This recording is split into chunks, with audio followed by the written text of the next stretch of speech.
So this is video 85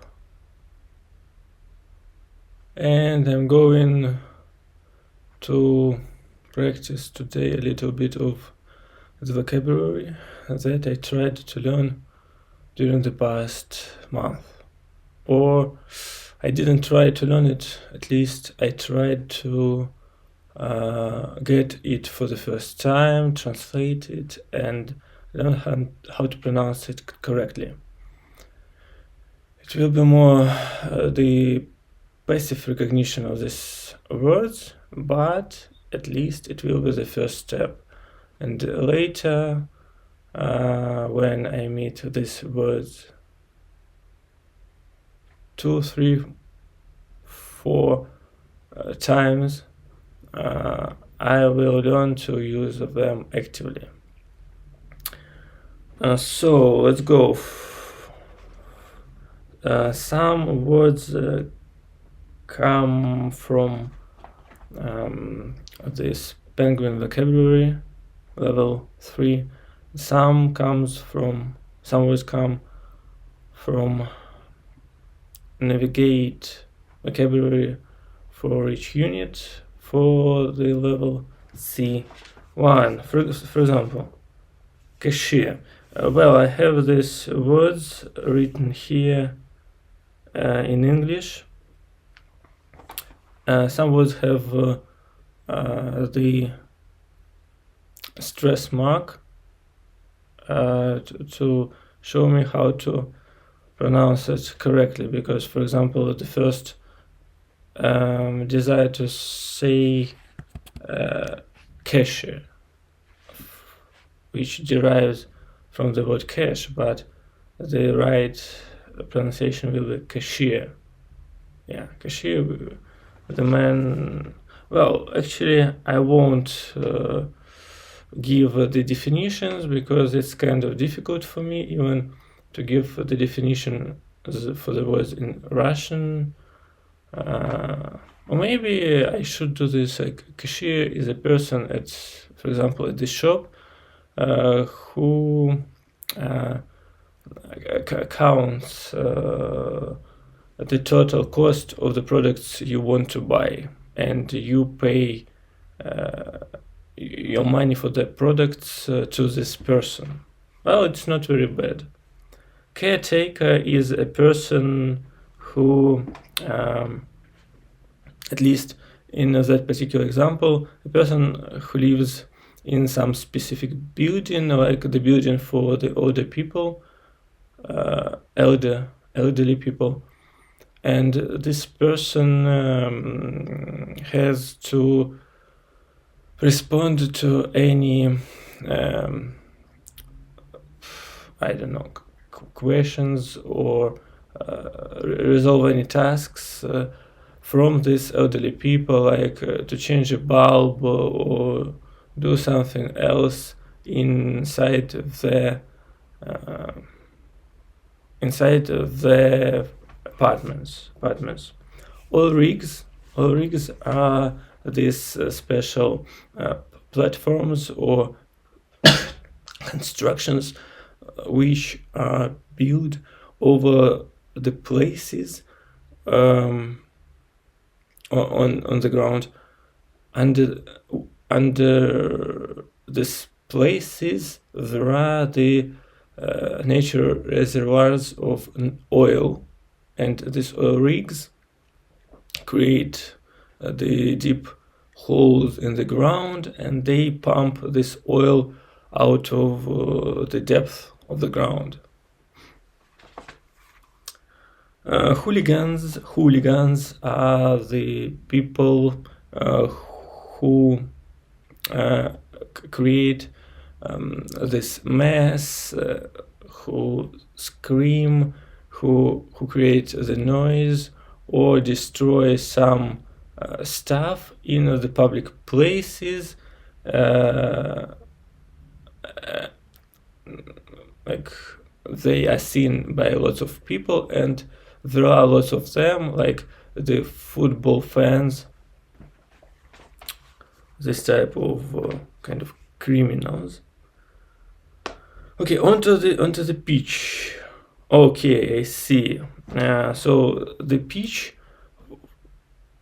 for some reason, pitch is not natural word for me, because I think about the football field, like the football stadium or the football field, but it is more correctly to say football pitch, where the field, this green field with two gates, where the players two teams of football players fight for the ball, kick the ball with the legs. Fine. I think fine is some money that police oblige some criminal to pay for something.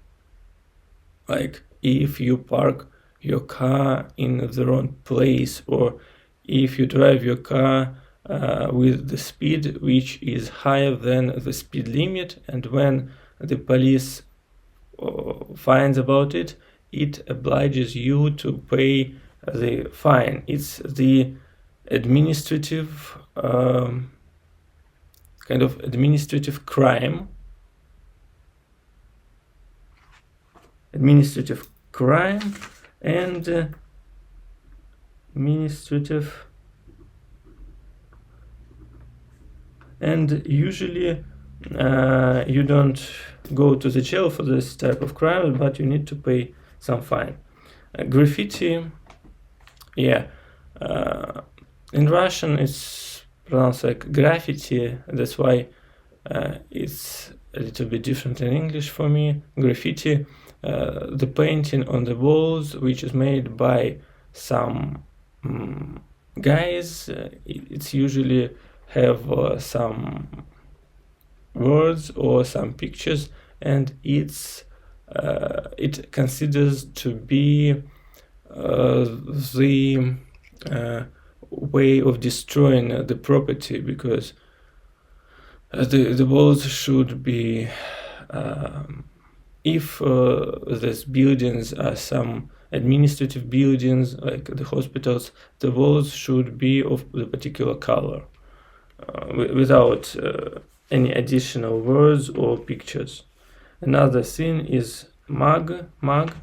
I know about rob, like the criminals robbed a bank, but a mug, like the bullies mugged the money from one of the students, for example. Okay, patio. I'm not sure. I think it's pronounced like patio. Patio.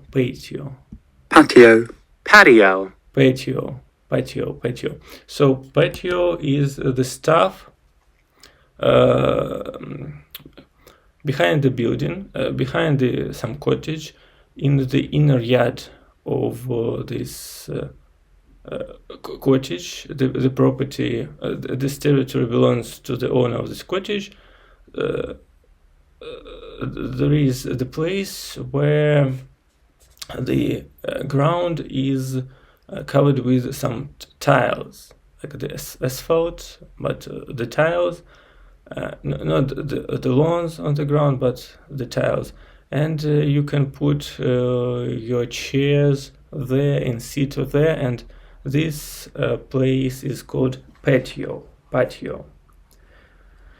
Briefcase and suitcase. So suitcase and briefcase are both bags to carry some personal items, but suitcase is more formal bag. It usually have this form of a rectangle, and the side of the suitcase has the form of a rectangle, and its width is really narrow, and it's usually black, so it fits the suit of some businessman, which is usually black as well. But briefcase, I think that's why it is called suitcase, because it fits to the suit. But briefcase is more like a big this bag thing, but it has this particular form, the rectangular side, and it is quite wide. The purpose of this stuff is to put, for example, lots of clothes and other things when you go when you travel to the south, to the seashore, for example.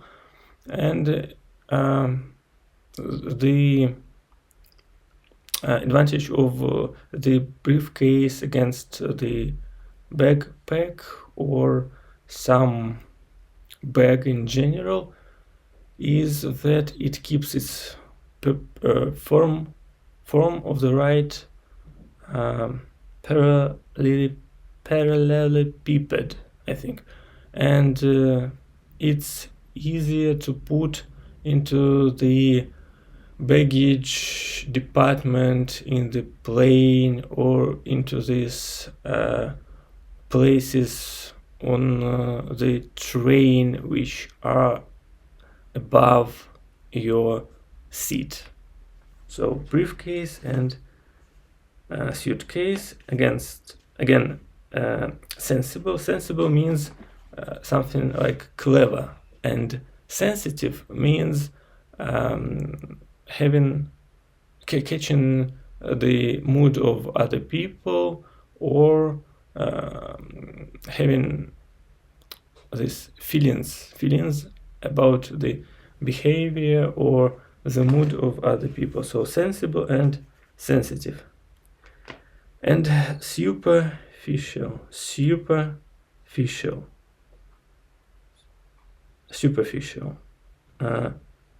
Okay, superficial means shallow, which means, for example, the person who is superficial, this person doesn't think much about anything about life. This person may just live each day without thinking about the future, without planning anything. And superficial is the word which I met in this Penguin's book, and it's kind of corresponds to two words for me: supernatural, which is about the things which are not proved by the science, like UFO or some psychic abilities, supernatural, or ghosts and other stuff.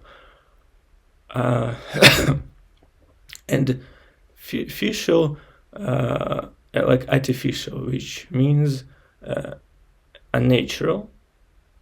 It is not created by the nature, but is created by the human.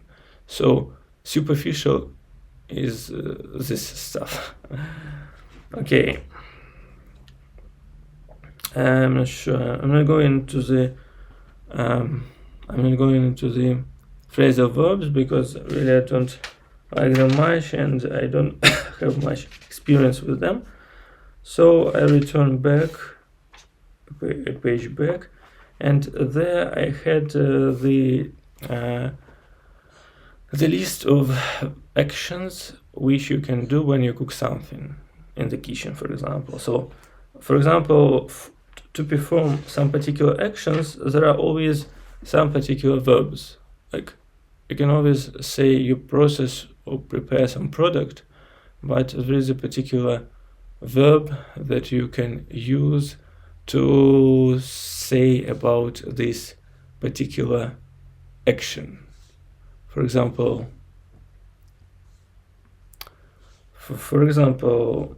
when you process the eggs, you say you beat eggs in the bowl. You take this special utensil and you beat eggs in the bowl when you want to use them to cook, for example, pancakes. Then you chop onions. You chop onions, and in this particular example, you chop onions finely. Yeah, in this case, chop means to cut some vegetable, for example, to very small pieces, very small pieces. And usually you do this stuff with the onion because when you create a salad or add the onion into some food, like for example, I'm not sure, cutlet is the word, like cutlet. When you take this meat and you process the meat, and then you can create some meatballs, and then you cook it. Then before you create the meatballs, you can add to this particular meat some additional ingredients like the onion, maybe the pepper or something, even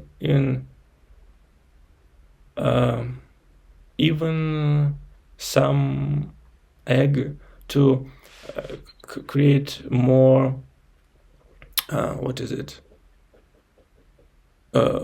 taste, to make the food tastier.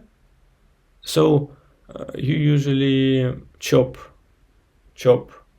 the onions, and then you add them to these meatballs, and finally means to very small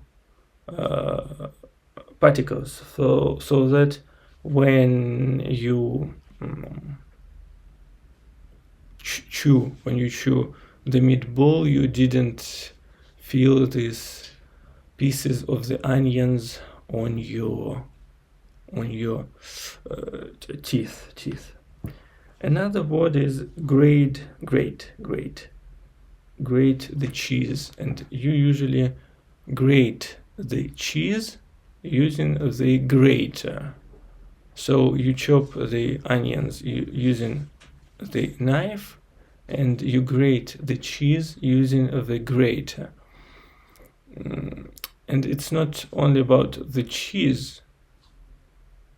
Yeah, and I think then you can pour this grated cheese over something.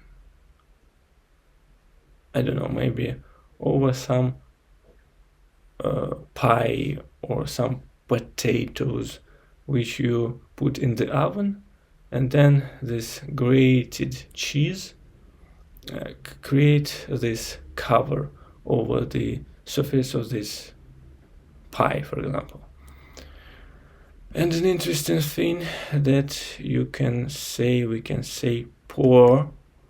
I think we can say pour for the liquid, or we can say something the cream mixed and pour the concrete. I think we can pour something different. Maybe not. Coffee, popo. Okay, I don't see this stuff in the Oxford Dictionary, so I won't talk about it. Anyway, so you have this grated cheese, and you use it to cover the surface of something. Let me check very quickly.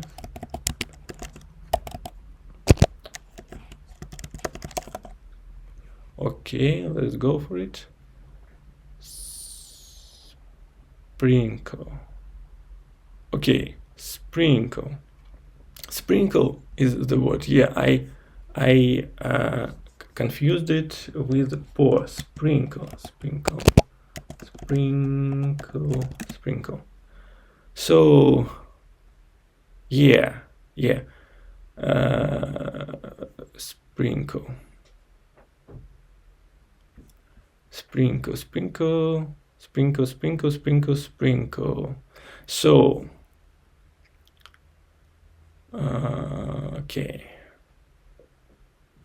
sprinkle means to use this substance which consists of very small pieces, and using your two fingers, usually like the thumb and the index finger, you take a pinch of this substance and you sprinkle this over the surface of something. So you can sprinkle the grated chocolate over the cake, or you can sprinkle the grated cheese over the pie, for example. Heat. If you have water in your saucepan, you can heat it on the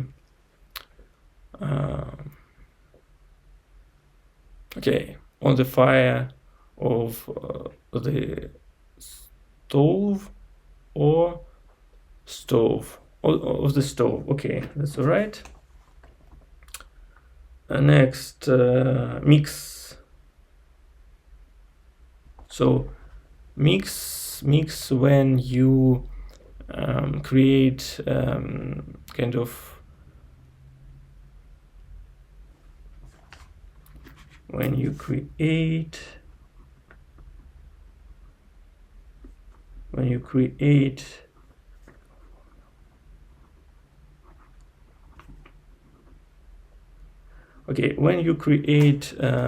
some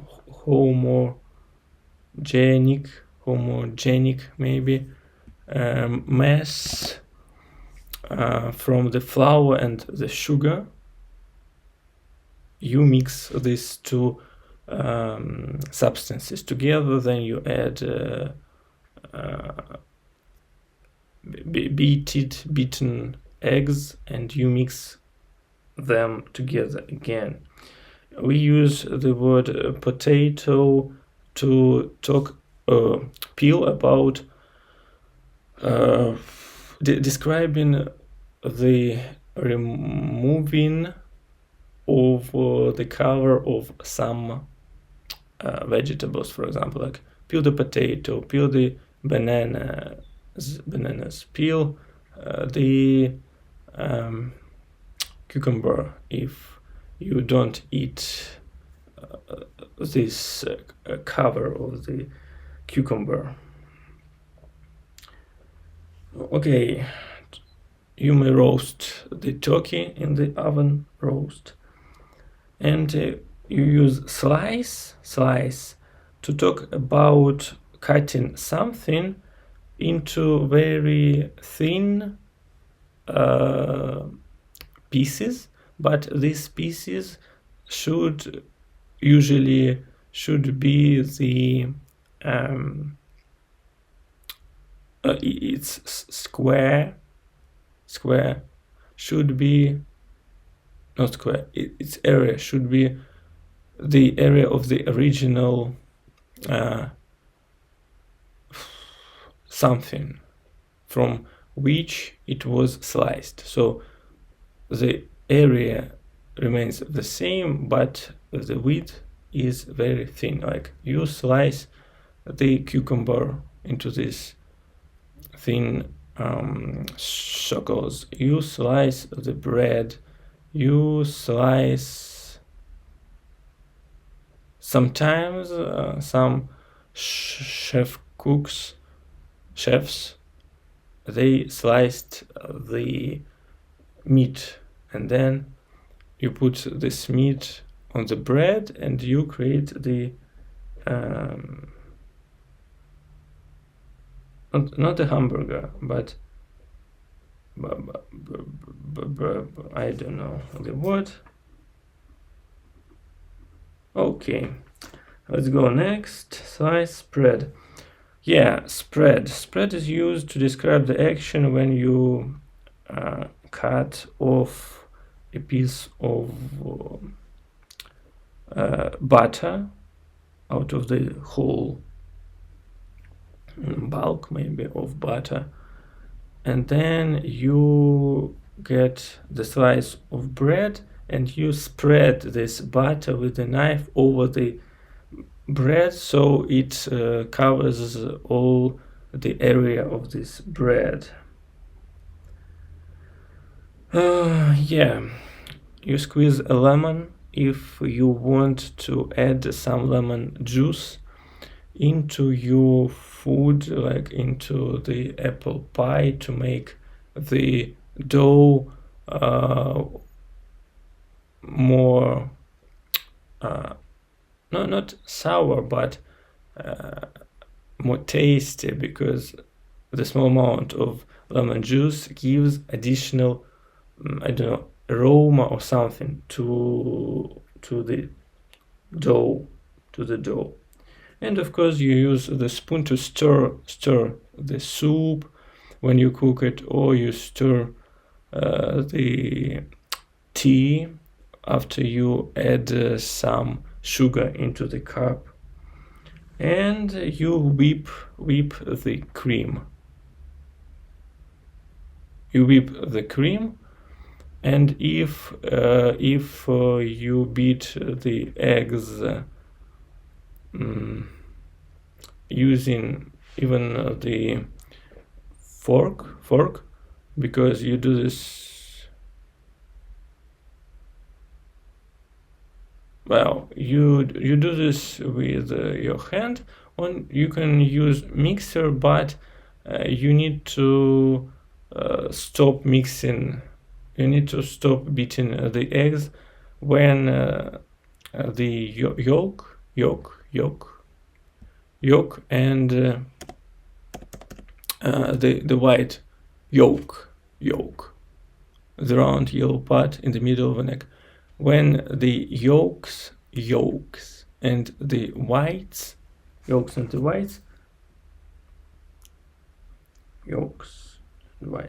when the yolks and the whites of the egg are mixed together into this homogenic, what do we have here?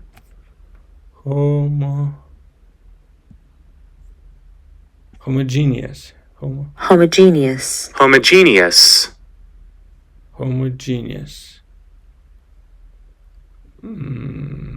Maybe homogeneous, like a homogeneous mixture, maybe homogeneous. Let me check this.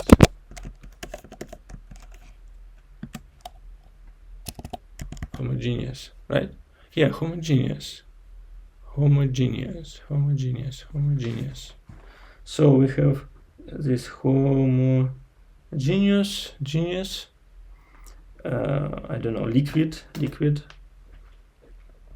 and we add it to the dough. But if we want to create cream, we continue to whip this liquid, and we add some sugar until this, or maybe we remove the yolk in the first place, and we just whip this whites of the egg, and we add sugar until it is beaten into the cream, white cream. Okay, another word is astronaut, which is cosmonaut. From Russian, the word is cosmonaut, but in the international English language it's astronaut, which comes from astronaut, the star in Latin, but cosmonaut is more like the cosmos. Okay, what we have here? Okay, another stuff. Yeah, we weep. I'm not sure. The baby wept all the night, like cried all the night. See off. I think see off means to like you say goodbye to the host of the party, and the host says, "I'll see you off," which means the person will lead you towards the exit, towards the door. It will close the door behind you. He will wave his hand at you while you, or maybe the person will wait until you get on the elevator and goes away. This is seen off, and you fill in the form or some you fill in the form in some document when you need to when you need to do something which requires this form to be filled with your passport information, or you can fill in the forms on the web page, the form for the login and for the password. And CV or curriculum vitae or resume. The interesting curriculum vitae. I usually say vitae, but vitae, and or it's the more popular word, but the synonym of curricula vitae is resume. And though in the when you write down this word, you use this stress sign over the last vowel, like resume, but you pronounce it like resume. And again, there are a couple of words like in English, in American English or in British English, like aubergine, or eggplant. And I'm more used to use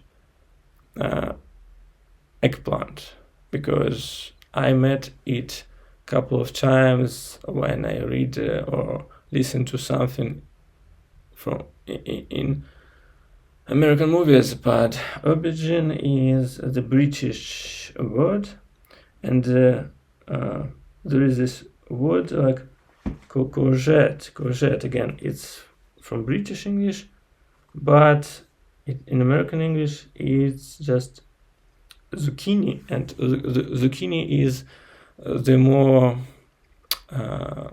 familiar word for me, because in Russian we say zucchini, and zucchini sounds almost the same than this courgette. So, and of course cauliflower, right?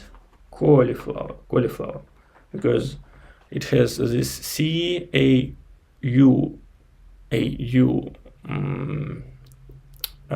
combination of vowels, and this AU usually sounds like O, automobile, audio. So cauliflower is the type of cabbage or the vegetable white vegetable, this white cabbage, which you can add. Usually it is sold in the frozen form, when each small piece of this cauliflower is separated and it is frozen, and then you can bought it, keep it in the freezer, take it when you need to cook some soup, and you add 3 to 5 these frozen pieces into soup, like you add the vegetables usually, to give the soup some additional taste and to create more nutrient mixture of ingredients. Another word is fig, and it was an interesting discovery for me, because in Russian we usually say injir, and we have this word figa, and fig corresponds to the second word, but injir is, I don't know where this word came from, but I never thought that these two words means the same stuff, and fig means this fruit, and it has some relation to the Bible stories about the fig tree. I don't know correctly, but I just remember the usage of this particular term. So I never thought that this fig tree from the Bible is this fruit stuff that I ate before. Okay, let's go. We have this supposed to. It's like the kind of the structure when the cat when the cat girl, or the girl named Cat from the Victorious TV series. She said, what's that supposed to mean? She used this, like, what do you mean? But what's that supposed to mean?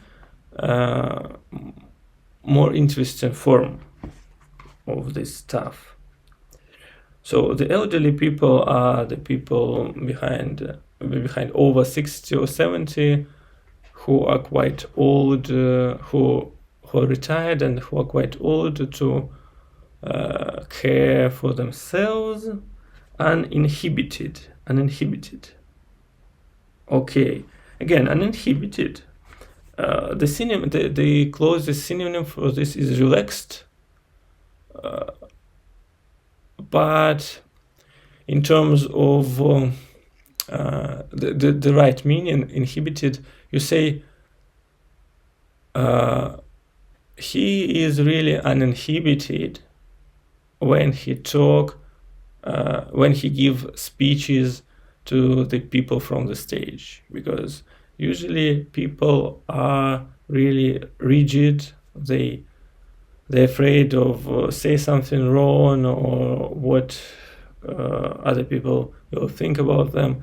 But when the person is uninhibited, it behaves naturally on the stage, and actors are taught to be uninhibited. So uninhibited actor, maybe uninhibited behavior. Upheaval.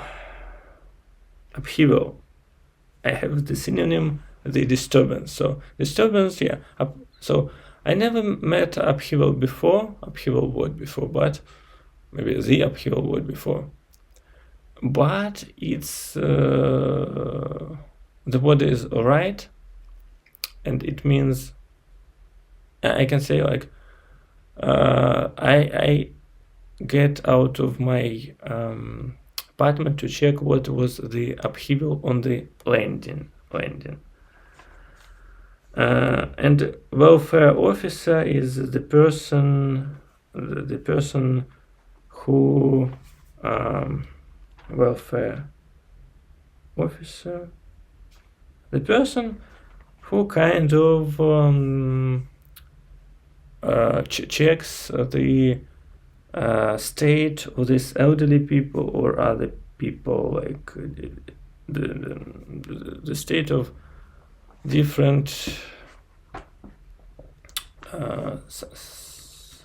layers of the population.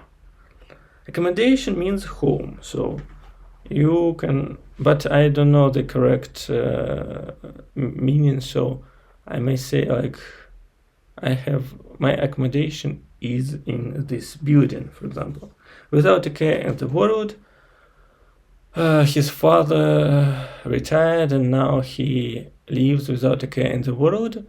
But I met this phrase when I read Haruhi Suzumiya, or should I say Suzumiya Haruhi, when I entered the high school without a care in the world. And the interesting thing that in English we usually pronounce like the name and then the surname, and they never say like Smith John or Gates Bill. They always say Bill Gates, John Smith, and so on, Brad Pitt. In Russian we can say the birthways, like Pushkin Alexander Sergeyevich or Alexander Sergeyevich Pushkin. So we also use the middle name, like something which we get from our fathers, so Sergeyevich. But we can say anyway Pushkin Alexander or Alexander Pushkin. In American they use the order like the name, the surname, and in Japan and I think in Korea as well, they use something like the surname and then the name.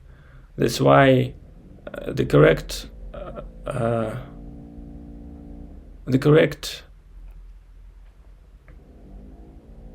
in Russian we can use both types, but the standard order is the name and then the surname. That's why we say as well Haruhi Suzumiya or Haruhi Murakami, but the correct pronunciation in Japanese will be Murakami Haruhi or Suzumiya Haruhi.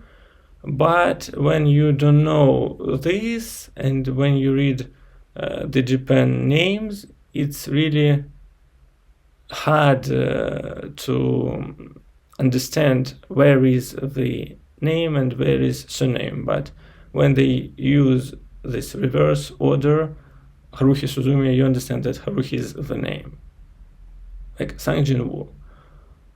Sang Jin-woo, it was the name from the manhwa,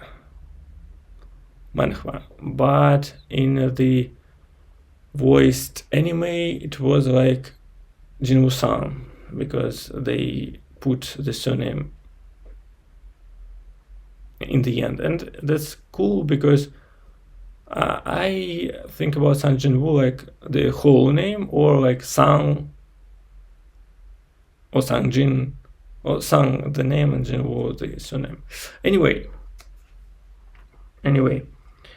unsociable hours are the time when people usually sit at home with their families or rest, like in the evenings or at the night, and sometimes you have the job when you work during these unsociable hours and you have the free time, or you can sleep when other people usually work. In confidence means in secrecy, in confidence. So, well, there are two meanings for the word confidence, like I'm confident.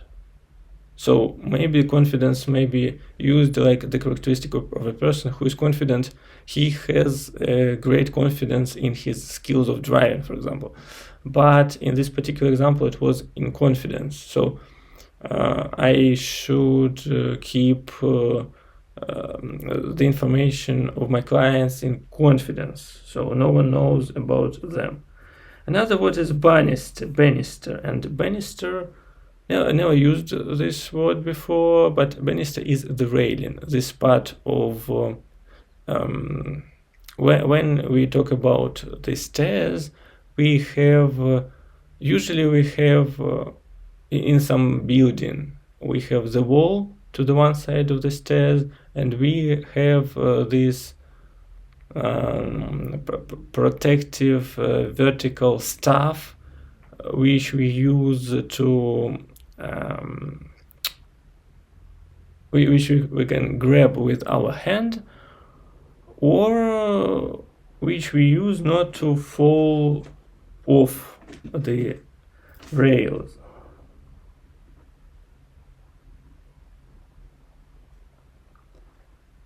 So banister is this stripe along this vertical stuff, which you actually grab with your hand to support yourself while going down the stairs, or to help you to go upstairs by kind of pulling yourself when you grab this banister or railing thing. Another interesting word is the landing, which is the place when you get when you live in the building with lots of stories or floors. Story. Let me check really quick. Story. Not the story. Well. Yes, story or floor. Even though the story means the story like the tale, story is the floor also. So when you get out of your flat and you get on the place where there is the doors of the elevator, we say that you are on the landing. And I think the landings include all these horizontal places where you can use the elevator or walk along the stairs up and down in the building where you live. So mop, I think mop is the verb as well. But if it is a noun, it means the thing with the wall, with the lawn, cool, with the lawn handle, which you can use to mop the floor.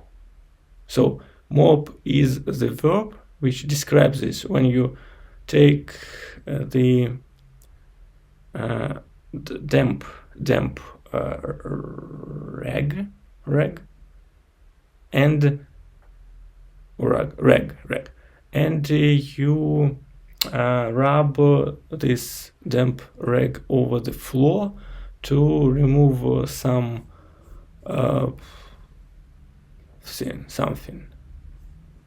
To remove something like dirt off the floor, or to or the dust, for example. Yeah. So you mop the floor with the mop, a mop and the bucket.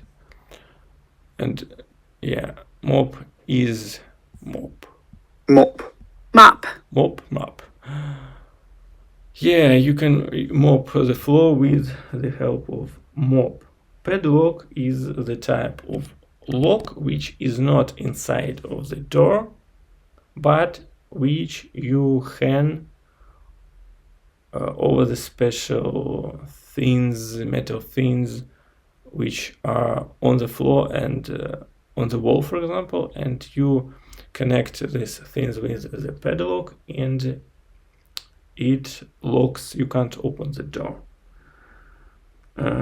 Immature mature and immature. The word that I learned how to pronounce correctly, because when I read it like in my head, I pronounce it like nature, but it means mature and immature.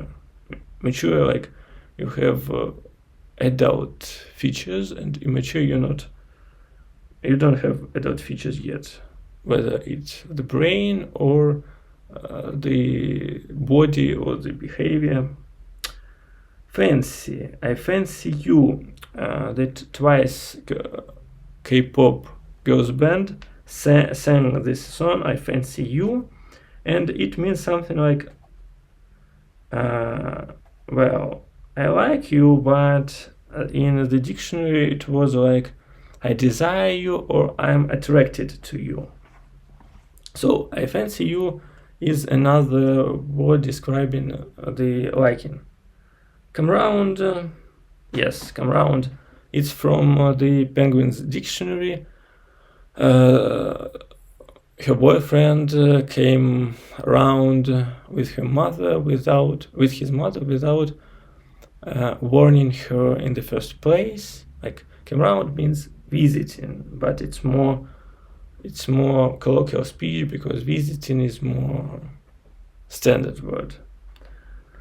And go out with, again, the colloquial verb for the dating. I date someone, or I go out with someone. Or maybe in the American English they were dating.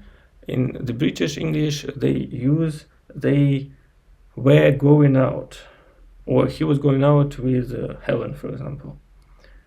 And we have this verbs like your skin is scratching at some particular place, and your skin is itching in some particular place, and you scratch it with your nails. So this is the real secret of the nails of the person. The nails are given to a person to scratch his itching skin. Some people snore at night. For example, the husbands likes or tend to snore at night, and it's hard for the wives to go to fall asleep because of this snoring, and because the wife and the husband usually shares the same bed, not just the bedroom but the same bed. When one person snores, it's really hard to fall asleep. And I remember this Yellow Arrow, short story by Russian writer Viktor Pelevin, about some allegory train, and all the people live in the train, so on. So this, okay, I don't remember the name of the main character, but he shared the same apartment, the same kind of apartment on the train with some guy about 60 years old, and this guy snored at night, and this main character could not fall asleep.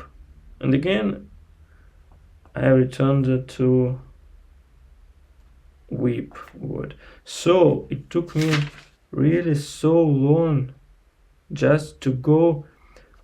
I went through the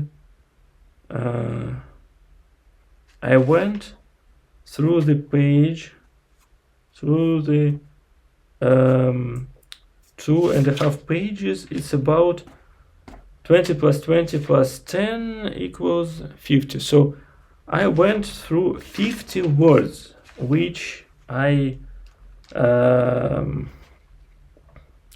wrote down from these sources that I read, and I thought that these words were not very interesting, but I didn't know how to pronounce them correctly, or what was the particular meaning of these words. And because they are from the list of most known words, I need at least to to read them correctly.